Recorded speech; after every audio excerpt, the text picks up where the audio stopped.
nascer, morrer, renascer ainda e progredir continuamente ao reunir.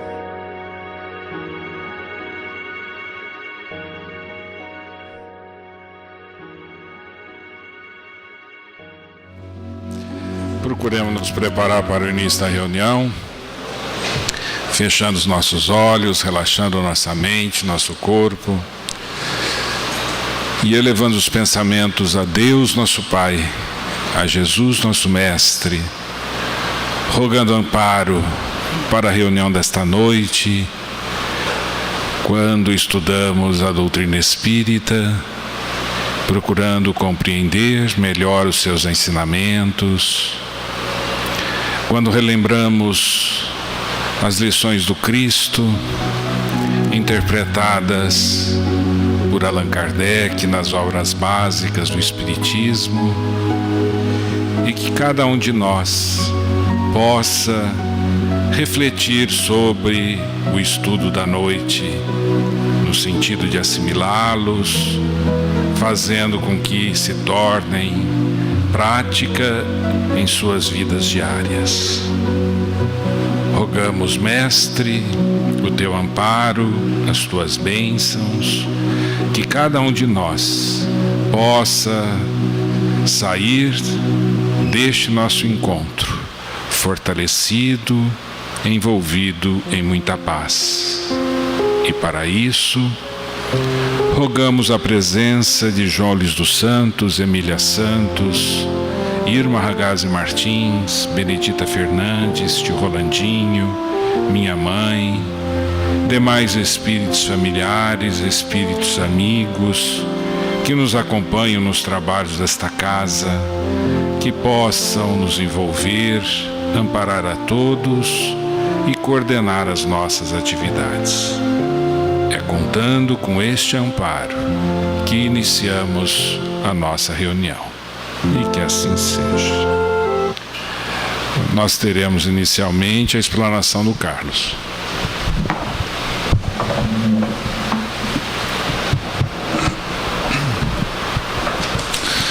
Boa noite a todos. Dando continuidade ao estudo de O Livro dos Espíritos, nós comentaremos hoje um item muito interessante, a transmissão oculta do pensamento, as questões 419 a 421. Na questão 419, Allan Kardec pergunta aos espíritos: por que a mesma ideia de uma descoberta, por exemplo, se produz sobre vários pontos ao mesmo tempo? Por que será que isso acontece e é tão comum, tão frequente, descobertas científicas ou de outras formas acontecerem e ocorrerem em pontos diferentes, descobertas por pessoas diferentes que não tiveram contato entre si? Por que será que isso acontece com tanta frequência? Bom, é claro, é evidente que a espiritualidade superior, ela comanda todos os processos do conhecimento humano. Então, as descobertas que que a humanidade está pronta para receber e bem utilizá-las, então elas vão sendo dosadas de acordo com a nossa condição, de acordo com a utilidade que nós vamos dar a essas descobertas. Então, a espiritualidade superior, ela vai dosificando de acordo com a nossa evolução. Então, o comando vem lá de cima. Então, é natural que quando chega o momento de a humanidade receber ou descobrir algo, ou receber alguma forma de tecnologia, de conhecimento científico, então isso vai se produzindo na espiritualidade e entre aqueles encarnados que estão prontos, que estão preparados para esse conhecimento. Então, eles vão recebendo vias intuitivas ou via desdobramento, e o nosso assunto exatamente é esse, da emancipação da alma, ou seja, quando se desdobram, quando saem do corpo, vão recebendo informações que vão amadurecendo as suas informações, o seu conhecimento, de maneira a poderem produzir o conhecimento no momento adequado, no momento que a humanidade precisa e está pronta para receber. No século XIX, Stanford, o espírito Stanford, ele dá uma comunicação para a médium Elizabeth Desperance, e dizendo que não muito longe, não muito distante daqueles dias, a humanidade receberia um aparelho que produziria, transmitiria sons, ondas sonoras a grandes distâncias. E esses aparelhos seriam vulgarizados, todo mundo teria, muitas pessoas teriam, não breve distância. E nós vamos ver que alguns anos depois, a descoberta do telefone. O telefone era exatamente aquele aparelho descrito, narrado, porque ele descreveu e deu detalhes de como seria esse aparelho. Então o telefone era o aparelho que o Espírito dizia, deixando claro que aquilo já estava programado, preparado no plano espiritual e sob a inspiração de benfeitores espirituais, aqueles que aqui estavam, trabalharam no desenvolvimento dessa ideia e produziram essa ideia, e produziram essa descoberta. O cientista, a ciência analisa a questão de algumas coisas que nos levam a essas conclusões. Por exemplo, descobertas que acontecem de maneira ocasionais. Então, muitas descobertas, o cientista está tentando em busca está em um caminho, de repente ele descobre uma outra coisa, coisas diferentes. Por exemplo, nós podemos citar aqui o caso de Pavlov. Pavlov era um fisiologista. Então ele estava estudando a reação dos sucos gástricos dentro do estômago, a produção desses sucos nas glândulas salivares, com cães, analisava essas. De repente, ele acaba descobrindo um outro caminho que não era o caminho dele, os reflexos condicionados. E ele ficou famoso por conta dos reflexos condicionados, chamados de Pavlov. Ele estava atrás de uma outra coisa e, como que acidentalmente, como que sem querer, veio para ele a percepção, o conhecimento de uma outra ideia. Será que foi isso, por acaso? Será que já não estava no momento, ele foi levado a essa conclusão? Tem um caso famoso e muito interessante de Arquimedes. Arquimedes, o matemático que viveu no século III a.C., 280 a 214 aproximadamente, antes de Cristo, ele recebeu uma tarefa difícil. O rei mandou confeccionar uma coroa de ouro. E aí a coroa veio e o rei ficou desconfiado. Será que ela é de ouro totalmente mesmo? Ou será que não tem algum produto meio impuro misturado? E deu para Arquimedes. Arquimedes, eu quero que você descubra se essa coroa realmente é totalmente de ouro. Ele não sabia como fazer. Ele teria que derreter a coroa inteira para poder saber se era de ouro. Ele não podia fazer isso. Aí distraiu-se, foi tomar banho. Quando entrou na banheira, ele percebeu que a água da banheira subiu. Um insight, uma outra forma de descobrir, não estava procurando isso. É isso. O volume da água, ele descobriu o que hoje é chamado princípio de Arquimedes, a lei do empuxo. Olha, ele percebeu então que com o volume colocado em um volume de água, poderia elevar a água acima ou abaixo. Então ele pegou o peso da coroa, pôs a coroa na água, a água elevava-se um pouco. E pôs o peso de barras de ouro do mesmo tamanho e colocava para ver se... O fato é que, quando ele descobriu isso, ele disse a frase clássica, eureka. Disse que ele saiu da banheira e saiu correndo pelas ruas nu, gritando eureka, eureka, que significava em grego, achei, descobri, consegui a descoberta. Também ele não estava procurando a lei do empuxo, a força do empuxo. Era outra coisa que ele buscava e estava distraído. Então são muitas... casos que acontecem neste sentido. São descobertas que vão se realizando e as chamadas descobertas simultâneas. Muito interessante o caso, por exemplo, da teoria da evolução das espécies, com Darwin e Wallace. Charles Darwin, na década de 30, veio até o Brasil, foi até as Ilhas Galápagos e construiu a sua teoria de evolução da espécie, mas não publicou, ficou para ele. Mais tarde, na década de 40, anos depois, Wallace também veio até a Amazônia, coletou alguns besouros e chegou à mesma conclusão. Só que o Wallace ainda não era conhecido, e Darwin era. E o Wallace, com medo de divulgar essa teoria, escreveu para Darwin, explicando a sua teoria. Darwin olhou até assustou, meu Deus, descobriu a minha teoria, o que aconteceu aqui? Aí se reuniram e divulgaram juntos. E foi no momento que Darwin publicou um livro, né, da evolução das espécies, e ficou famoso. Será que se encontraram no plano espiritual para resolver, para discutir sobre isso? Não se conheciam, não se comunicavam até então. caso famoso, curioso, eu vou dizer, dá tempo ainda, estou olhando o relógio. Aconteceu com Newton, Isaac Newton. Antes de se formar, ele já conseguiu a descoberta do cálculo infinitesimal. É o número mais próximo de zero possível. Ele conseguiu a fórmula. Mas antes de se formar, guardou para si, colocou na gaveta, falou para um amigo, mais nada. Anos depois, Leibniz, um alemão, divulgou, publicou a mesma fórmula que Newton já tinha visto. Como Newton ainda era novo, naturalmente que ele foi divulgar também a dele. Disseram, plágio, esse aluno novo aí está plagiando Leibniz, que já é um alemão. E ficou uma briga entre alemães e ingleses. Até que no decorrer das pesquisas foram descobrir que realmente cada um dos dois chegou ao mesmo resultado por caminhos diferentes, sem se comunicarem, sem se conhecerem. Será que se encontraram do outro lado? Como aconteceu isso? Vamos à resposta. Allan Kardec, na Revista Espírita de junho de 1866, ele nos conta um sonho que ele teve em abril daquele mesmo ano. Ele estava doente e muitas noites ele sonhava coisas inexpressíveis, sem importância. Mas numa noite, no dia 25 de maio, ele sonhou uma coisa que ficou muito marcada. Saiu em sonho e viu, em uma rua, num local que ele desconhecia, alguns homens reunidos, conversando sobre um assunto. Ele tentou se aproximar para ver qual era o tema que estavam conversando. Não conseguiu descobrir.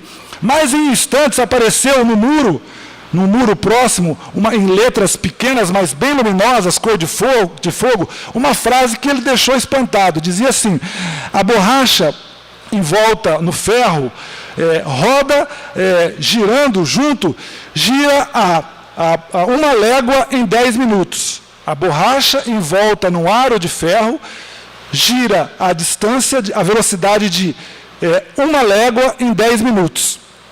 Ele acordou e falou, o que é aquilo? Né? Para mim não tem nenhum sentido, eu não estou estudando isso, não nada a ver com os meus estudos. Será que é uma descoberta que estão tentando? Mas por que para mim? Eu não mexo com isso. Naquela mesma noite, teve uma reunião mediúnica, ele perguntou para o seu espírito protetor. E o espírito falou, sim, tratava-se de uma reunião de cientistas encarnados que estavam no plano espiritual discutindo a evolução dos meios de transportes na Terra. Nos meios de transporte terreno, como poderiam desenvolver. E estavam conversando sobre isso. E veio aquela inspiração para que eles também pudessem captar a necessidade de descobrir o pneu, né? o pneumático, né? Que é descoberto. E aí tem um histórico que mais ou menos aproximadamente aquilo que foram descobrindo. Então nós vemos que as questões da vida material são, antes daqui na vida material, acontecem no plano espiritual. São conduzidas, são direcionadas pelos espíritos. Eles conduzem no momento adequado, no momento apropriado. A questão 420 traz um outro tema também muito interessante. A questão da comunicação entre espíritos encarnados e na vigília, durante o período de vigília. Aí não tem ninguém dormindo. Nós falamos agora há pouco, estão dormindo, em desdobramento, vai para o plano espiritual, se reúnem e descobrem juntos. Agora não, acordados. É possível essa comunicação? É possível essa comunicação. Nós conhecemos com o nome de telepatia. Nós conhecemos vulgarmente quem de nós, quem de repente não está em casa, sem fazer nada, lembra de uma pessoa querida, e essa pessoa querida no mesmo instante liga para a gente. Mas como você? Eu estava pensando em você agora, você ligou para mim. Como é que acontece isso? Com muita frequência. Entre mães e filhos, entre familiares, é muito frequente. No caso de uma mulher muito interessante, ela estava na casa dela, tranquilamente, de repente, limpando a casa, veio nela uma aflição. Ela sentia que o marido dela, que estava trabalhando, o chamava, gritava por ela, gritava, e ela saiu sem controle para a rua. Sem pensar, saiu, andou, depois de andar mais de 3 quadras, ela encontra, vê o carro do marido e o marido desmaiado. Sofreu um problema e desmaiou, estava caído em cima do volante. Então ele dormiu e mandou a imagem pedindo socorro, mandou a ideia pedindo socorro para ela, e ela captou e foi ao socorro do marido. Então isso é muito comum. A partir dos anos 30, a ciência vai se interessar mais especificamente em estudar isso. É a parapsicologia, com o Dr. Heine, nos Estados Unidos. E ele começa a desenvolver métodos para verificar, a comprovar essa velocidade. E começa pelas cartas chamadas Zener, um baralho com 5 imagens, com 25 cartas, 5 imagens diferentes em cada uma das cartas. Então, uma pessoa ficava de um lado, lia as imagens e procurava transmitir, um emissor procurava transmitir aquelas imagens para um receptor que estava do outro lado da sala. E ele fazia as anotações para ver a frequência dos acertos. E aí classificava aqueles que tinham maior capacidade de telepatia, já com esse nome, ou menor capacidade. Hoje, o método muito parecido com esse, mas chama de Bansfeld. É um método, é quase a mesma coisa, no entanto é mais moderno. Então hoje, o que acontece? Tem um emissor e um receptor.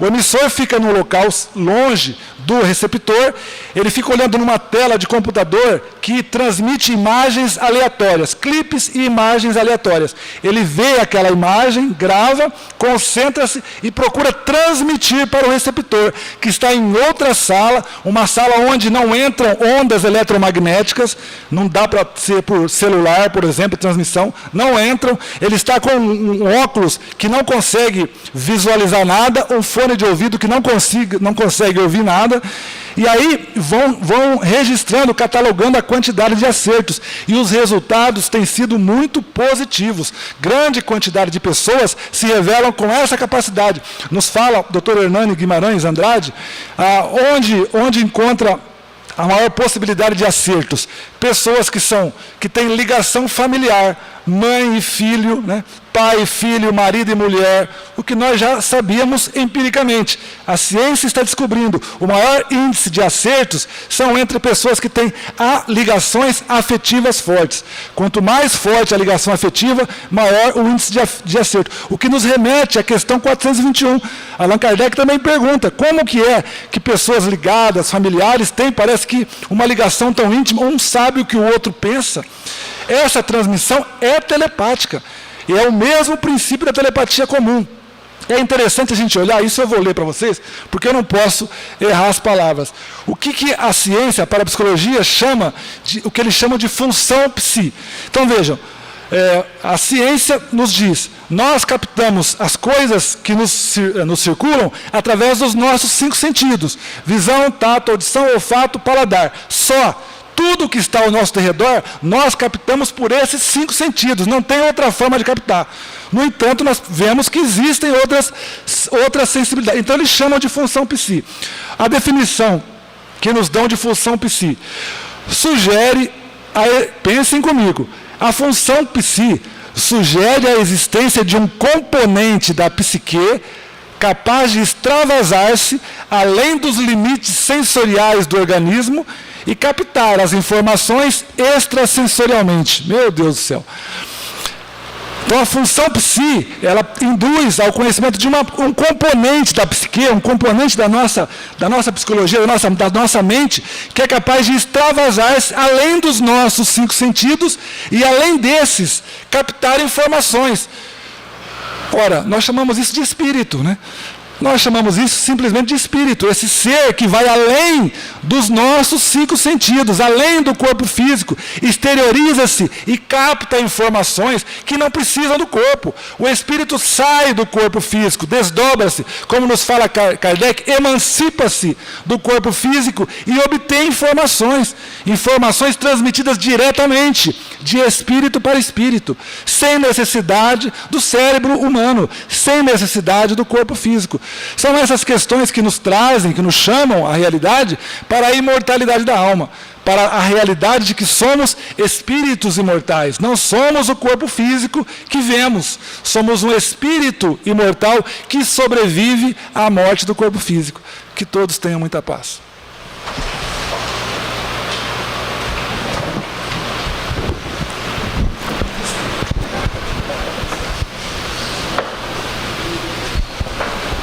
Hoje nós vamos concluir o capítulo Honrai vosso pai e vossa mãe.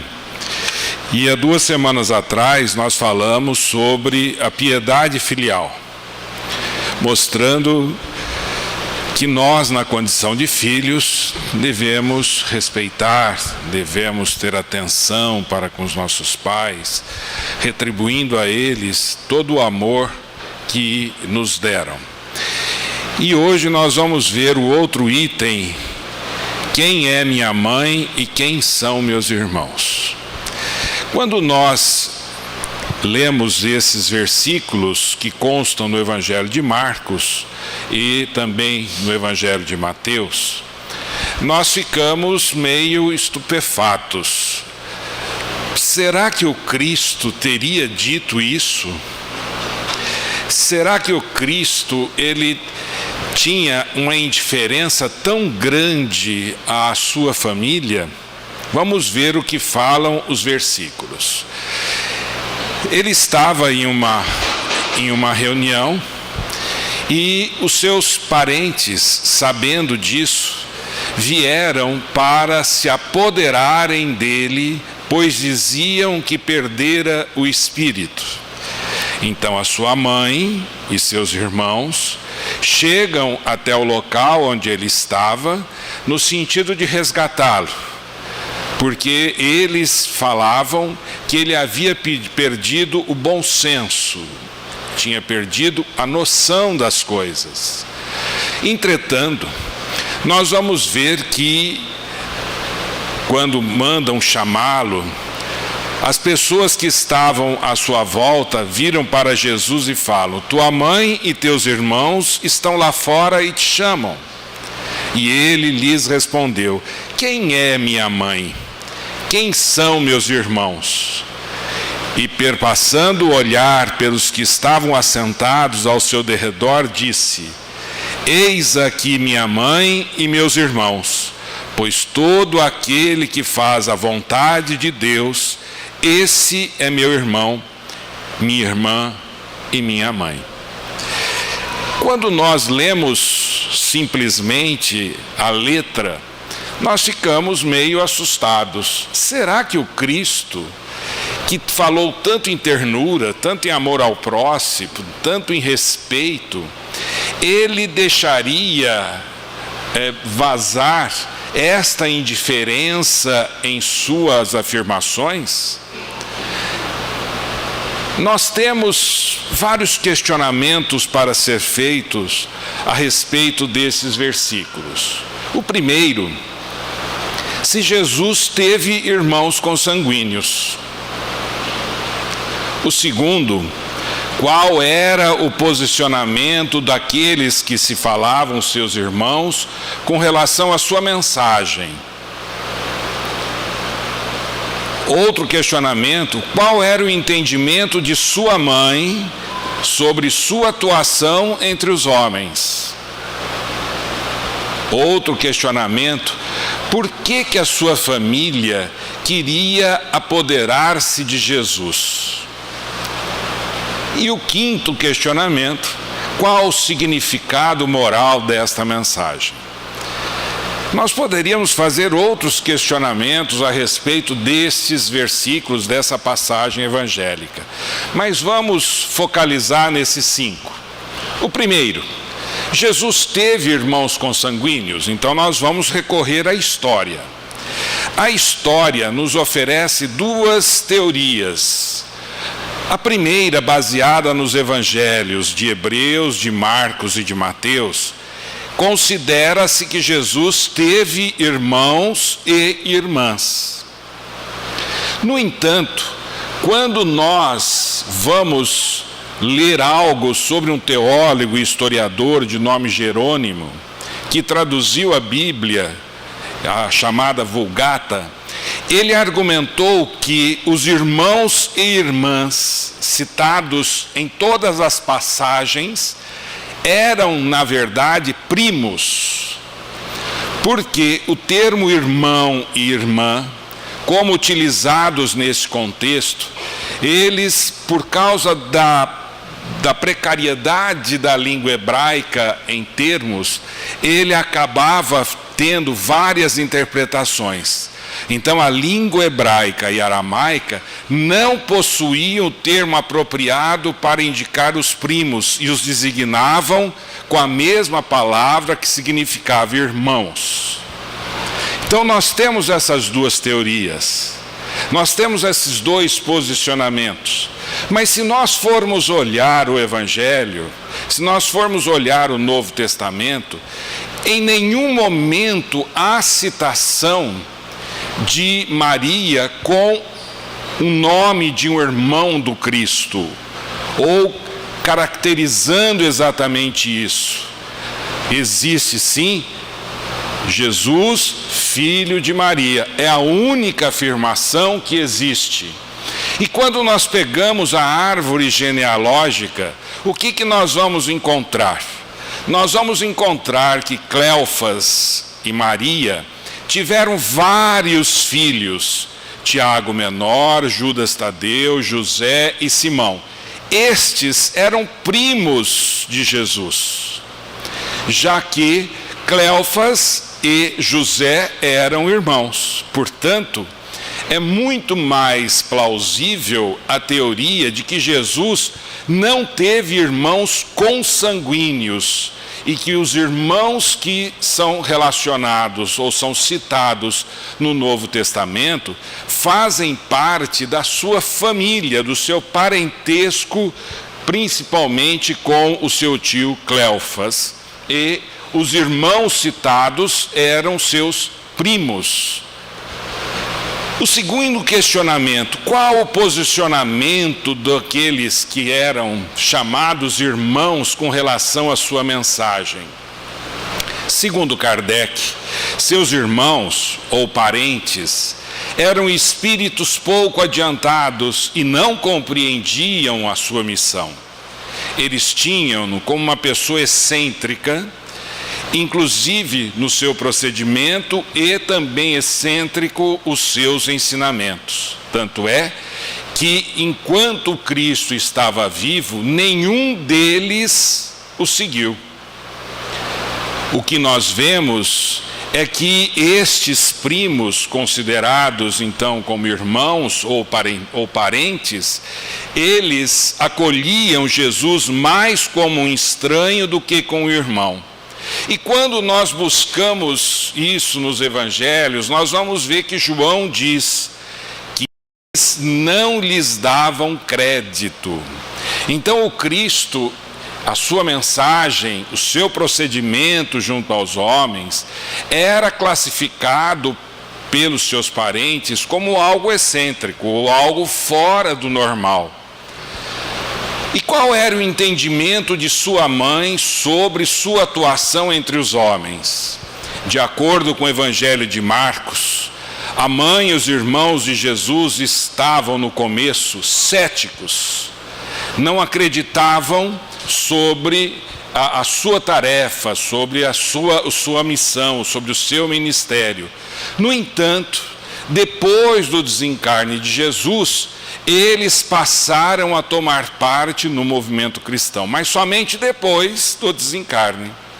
Enquanto Jesus estava em atividade física juntamente com os homens, eles não o seguiam. E nós vamos encontrar em Maria, mãe de Jesus, que de maneira nenhuma ninguém ousa contestar a ternura que o Cristo tinha por sua mãe. No entanto, ela não fazia ideia da real tarefa, da real missão do Cristo. E nós vamos ver que ela, enquanto Jesus estava vivo, não seguiu Jesus. E quando nós lemos o livro Boa Nova, de Humberto de Campos, pela psicografia de Francisco Cândido Xavier, em várias situações, desde a juventude do Cristo, Maria sempre chegava para Jesus e perguntava se ele realmente queria fazer aquilo, porque ela julgava que o Cristo, seu filho, não estava preparado para os embates, não estava preparado para a sua tarefa. Então nós vamos ver que realmente Maria, enquanto Jesus viveu, não tinha noção de toda a extensão da tarefa de Jesus. E por que sua família queria se apoderar dele? Por que que eles foram em busca de Jesus? Nós vamos ver que nos versículos de Mateus que antecedem essa mensagem, nós vamos ter que o Cristo tinha tido vários embates com os fariseus.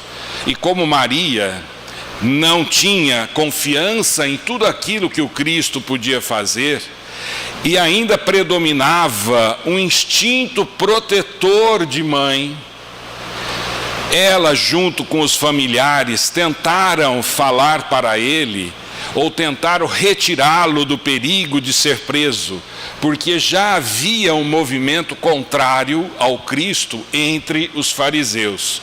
E eles, então, os seus parentes diziam que ele, Cristo, havia perdido o espírito, enlouquecera, tinha perdido o bom senso.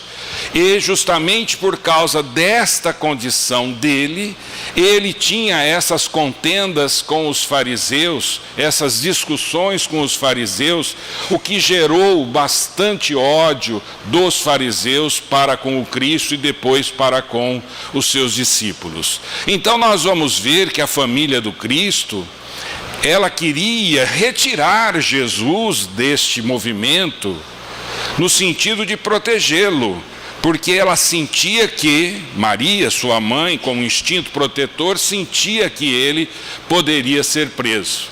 E qual o significado moral desta mensagem?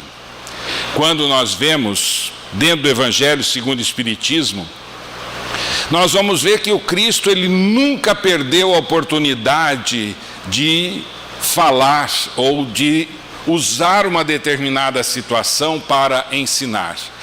E ele aproveitou então com a chegada da sua família para precisar, para dar uma diferença clara entre dois tipos de parentela, que é a parentela espiritual e a parentela material. São duas situações diferentes.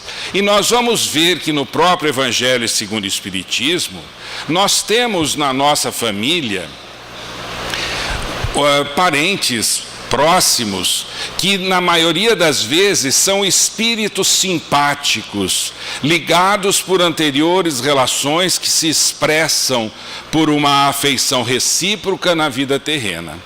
Então nós vemos que na nossa família nós temos muitas vezes uma situação como esta, em que existe afinidade entre os familiares. No entanto, nós vamos ver que existe também situações em que um olha para um lado e o outro olha para o outro, que são aqueles espíritos estranhos que reencarnam muitas vezes na família e que estão afastados emocionalmente por antipatias, devido a relações passadas, e nós vamos ver que tudo isso acaba gerando um certo antagonismo, uma certa dificuldade de relacionamento. Mas por que acontece isso na família? Acontece justamente para que haja um momento de prova para a família e um meio de progresso, como é a reencarnação. É uma oportunidade de progresso que nós temos. Então nós vamos ver que muitas vezes nós teremos na família espíritos estranhos para aprenderem. E eles passam muitas vezes a serem envolvidos emocionalmente pelo ambiente familiar favorável ao progresso espiritual, e ele se desenvolve. E nós vamos ver que, como regra geral, os verdadeiros laços de família não são os da consanguinidade, como nos fala Allan Kardec. Porque nem sempre nós teremos na família apenas laços verdadeiros, laços espirituais, já que na família nós temos espíritos, tanto espíritos adversários de outras encarnações, como também espíritos estranhos que são trazidos ao seio da família no sentido de progredirem.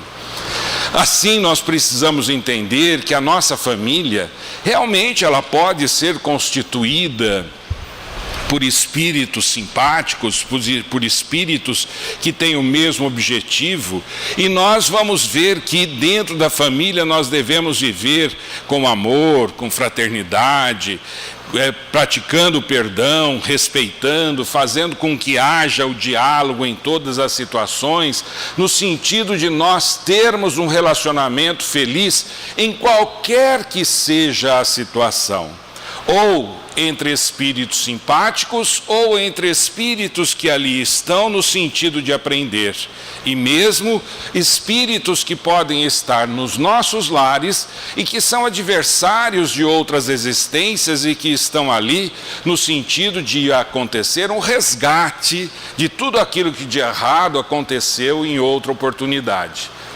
Assim, nos fala o Evangelho segundo o Espiritismo que os verdadeiros laços de família são os da simpatia, da comunhão de ideias que unem os espíritos antes, durante e depois de suas encarnações. Estes são os verdadeiros laços de família. No entanto, nós vamos ver que muitas vezes esses laços espirituais, eles extrapolam a família consanguínea. Às vezes nós temos esta afinidade de objetivos com espíritos que estão conosco em uma jornada e que nada tem a ver com consanguinidade. E aí nós vamos entender o que o Cristo disse quando ele é chamado para atender seus pais, sua mãe e seus irmãos, seus parentes, e ele responde: eis aqui minha mãe e meus irmãos, mostrando todos aqueles que ali estavam com eles, mostrando as pessoas que estavam ouvindo, as pessoas que estavam embevecidas pela sua mensagem, as pessoas que estavam dispostas a levar adiante o seu trabalho, levar adiante a sua mensagem. Então a essas pessoas que ele dirige: eis aqui minha mãe e meus irmãos, pois todo aquele que faz a vontade de Deus, esse é meu irmão, minha irmã e minha mãe. E aí nós precisamos entender desse trecho que Jesus falava naquilo que se chama de família universal. É uma família que extrapola os laços consanguíneos, muito comum dentro das atividades ligadas às diversas religiões, onde nós temos, na maioria das vezes, pessoas com o mesmo objetivo. Tanto é que eles se tratam em todas as religiões como irmãos, como pessoas que são não ligadas consanguineamente, mas ligadas pelos objetivos de suas vidas. Então o Cristo falava na família universal. E ele deu um exemplo bastante interessante sobre a família universal, quando ele estava sendo crucificado e ele olhava as pessoas ainda, lúcido, olhava as pessoas à sua volta, e ele enxerga Maria, sua mãe, amparada por João, o seu discípulo. E ele fala o que naquele momento? Mulher, aí está seu filho. Filho, eis aí a tua mãe.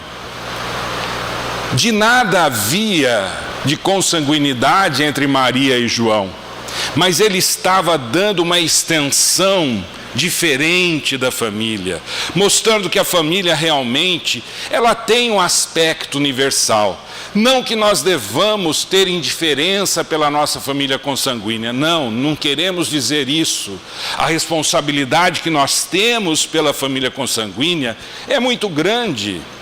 E nós precisamos realmente vivenciar inicialmente toda essa mensagem dentro do nosso lar. De nada adianta eu amar o meu vizinho, eu amar as pessoas que trabalham na instituição, se eu não o faço dentro da minha família, dentro daqueles que são meus parentes consanguíneos. Eu preciso amá-los antes. Eu preciso praticar tudo isso dentro do lar, para depois se estender, para depois extrapolar os limites do lar e atingir a família que o Cristo chama de uma família universal. quando ele então fala: mulher, eis aí teu filho, eis aí a tua mãe, dirigindo-se a João.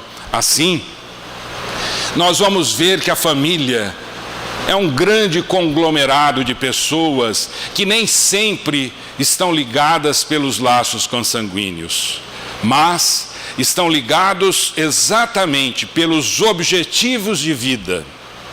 Estão ligados justamente por estarem todos eles caminhando em um mesmo sentido, fazendo com que o bem, fazendo com que o amor seja uma de suas metas, atingindo a todos de uma forma igual e fazendo com que as oportunidades de desenvolvimento espiritual, de progresso moral, aconteça em todas as direções, no lar, no trabalho, na família, no meio das atividades religiosas, onde nós estivermos, porque nós precisamos entender que é o nosso irmão, não somente aquele que tem o mesmo pai, a mesma mãe, mas todos aqueles que têm o mesmo espírito de intenção de progresso, o mesmo objetivo de vida. E é essa interpretação que o Cristo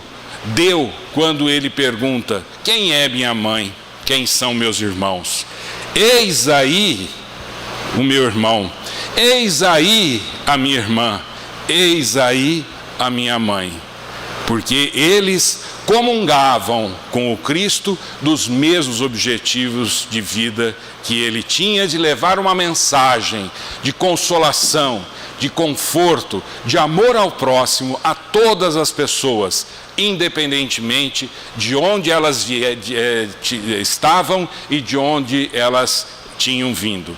Que nós possamos entender então esse sentido de família universal, sem desprezar de forma nenhuma a nossa família consanguínea, mas fazendo com que o nosso sentimento de amor, de fraternidade, de tolerância, de solidariedade, extrapole os limites da família e atinja todos aqueles que estão junto de nós no caminho.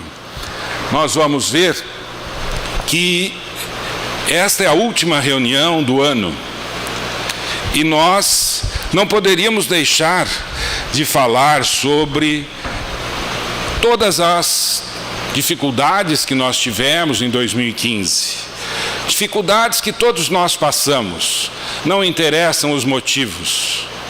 Interessa que nós temos a saúde, nós temos a condição de superar cada obstáculo. Que nós possamos ter, em 2016, oportunidade de construir um mundo melhor. Que nós possamos orar por aqueles que dirigem o nosso país.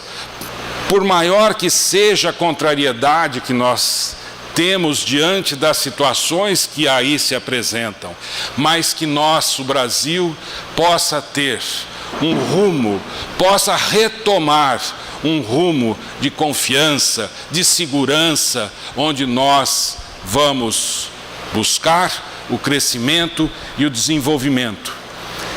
Não podemos pensar nisso visando o aspecto material. O aspecto material é importante para todos nós. No entanto, nós precisamos nos encher de espiritualidade e fazer com que em nossas preces haja fé, haja esperança de que o Brasil retorne ao seu rumo e que nós possamos viver em uma sociedade mais feliz e mais justa. Que todos tenham muita paz. Vou apagar de novo.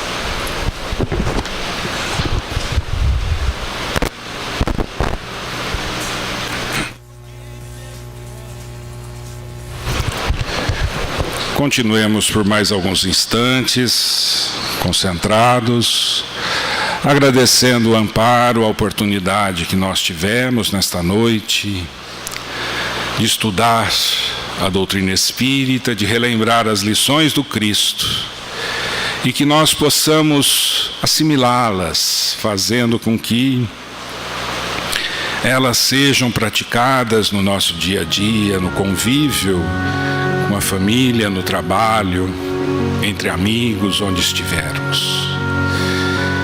Que possamos levar adiante tudo isso que temos de bom dentro de nós, e os erros que possamos ainda ter, as nossas imperfeições, que procuremos lutar para vencê-las, substituindo-as por qualidades, por virtudes. Que cada um de nós possa entender que nós nos modificamos sempre.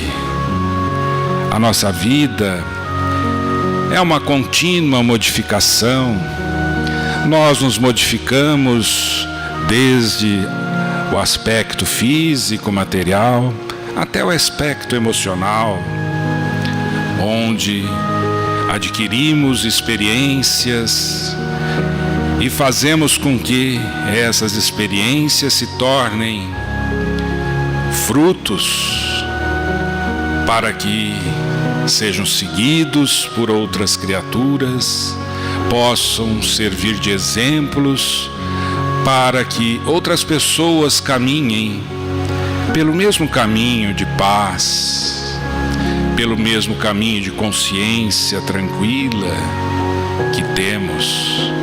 Senhor Jesus, agradecemos por tudo que tivemos neste ano, Mestre, e rogamos que a Tua paz possa estar em nós e que possam os dirigentes do nosso país, em qualquer que seja a esfera, ser amparados, que eles possam eliminar de si o egoísmo, o oportunismo e fazer com que os interesses sejam pelo nosso país, um país rico em virtudes, rico em natureza, mas que ainda carece de maturidade para todos os sentidos que nos levam à evolução social.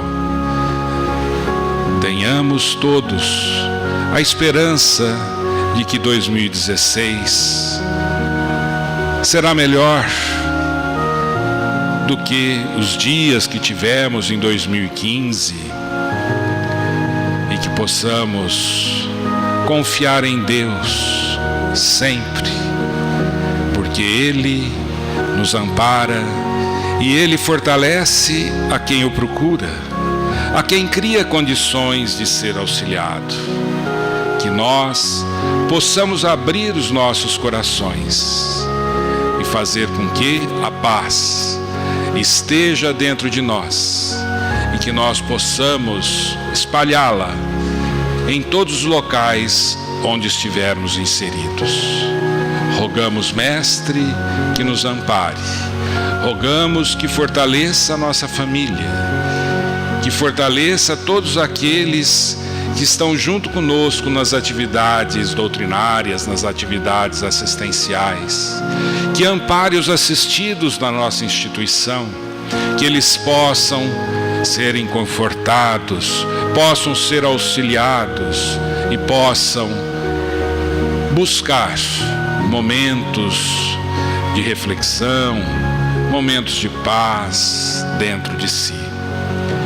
Rogamos, Senhor, mais uma vez, que nos ampare, que nos fortaleça, e assim encerramos a nossa reunião desta noite. E que assim seja.